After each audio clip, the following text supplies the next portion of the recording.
warahmatullahi wabarakatuh.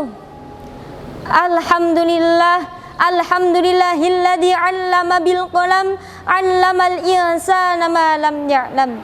Wassalatu wassalamu ala sayyidina Muhammadin sallallahu alaihi wasallam khairil anam wa ala alihi wa sahbihi ajma'in. Amma ba'du.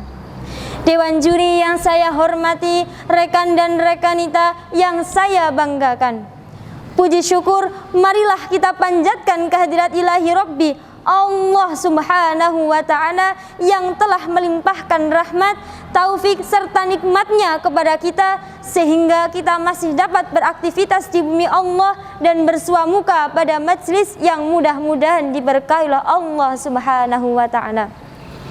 Salawat dan salam semoga tetap terlimpahkan kepada junjungan kita Nabi Agung Nabiullah Muhammad sallallahu alaihi wasallam sebagai insan kamil yang paling berlian pemikirannya, paling teguh pendiriannya, paling santun terhadap sesama, dan yang paling pantas diteladani perangai dan perilakunya. Dewan juri yang saya hormati, rekan dan rekanita yang saya banggakan, perkenankanlah berdirinya saya di sini untuk menyampaikan pidato dengan judul Generasi Muda Islami Penerus Bangsa. Generasi muda Islam yang dirahmati Allah. Dunia selalu berputar sesuai dengan kondisi perubahan waktu. Dari hari ke hari, bulan ke bulan, tahun ke tahun, anak-anak tumbuh menjadi pemuda. Sebagai generasi muda Islam, apakah kita harus terpesona oleh manisnya masa remaja, godaan kejayaan, kecanggihan teknologi sehingga meninggalkan kehidupan beragama? Tentu jawabannya tidak. Ya, tidak akan mungkin meskipun zaman telah berubah. Bahkan sekarang dapat dikatakan zaman jahiliyah modern lebih buruk dan lebih dahsyat mudaratnya dibanding 15 abad silam. Kalau singa lapar tidak akan menghabiskan kambing satu kandang, tapi apabila manusianya lapar akan menghabiskan uang negara, korupsi, manipulasi, dan lain sebagainya. Terlebih lagi, kemajuan dan kecanggihan teknologi membawa dampak yang sangat besar bagi perkembangan generasi muda. Mulai dari WhatsApp, Facebook, Twitter, Instagram, dan lain sebagainya. Banyak manfaat dari teknologi, tapi tidak sedikit terjadinya tindak kejahatan akibat pengaruh negatif teknologi.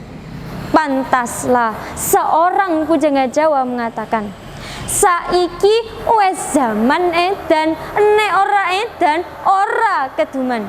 Sebenarnya bukan zamannya yang edan, tapi manusianya yang membuat bumi ini menjadi edan. Karena dalam hati mereka sunyi dari agama. Akhir zaman. Zaman wes akhir, zaman wes akhir, bumi ne goncang. Akane jungkir negara ne goncang. Ya Rasulullah, ya Rasulullah, salamun alaik. Ya Rafi'a ya Rafi'a syani wad daraji. Para hadirin yang berbahagia, sebagai generasi muda seharusnya kita menyadari bahwa kita mempunyai tanggung jawab yang besar terhadap masa depan agama dan bangsa. Syekh Mustafa Al-Ghalayain, seorang filosof Islam, dalam kitabnya Idhatun Nashin mengatakan, inna fi yadi syubbani amrul ummah wa fi aqdamihim hayatahum.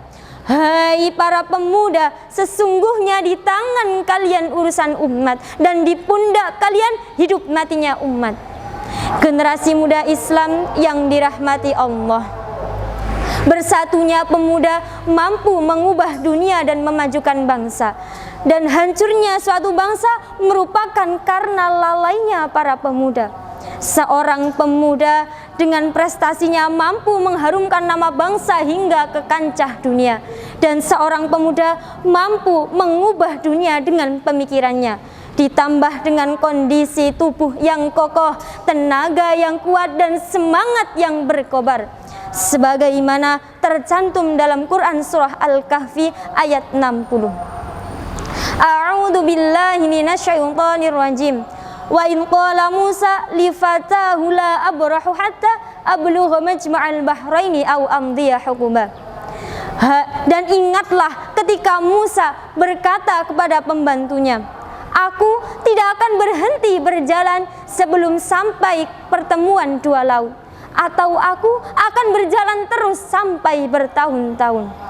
Generasi muda Islam yang saya banggakan, janganlah sia-siakan masa muda kalian dengan hal-hal yang tidak berguna, apalagi sampai menjerumuskan diri sendiri dengan tindak kriminal dan berbahaya. Because the youth is the hope of our future. Pemuda adalah harapan masa depan kita. Sekian yang dapat saya sampaikan, kurang lebihnya mohon maaf. Wallahul muwafiq ila aqwamit thariq. Wassalamualaikum warahmatullahi wabarakatuh.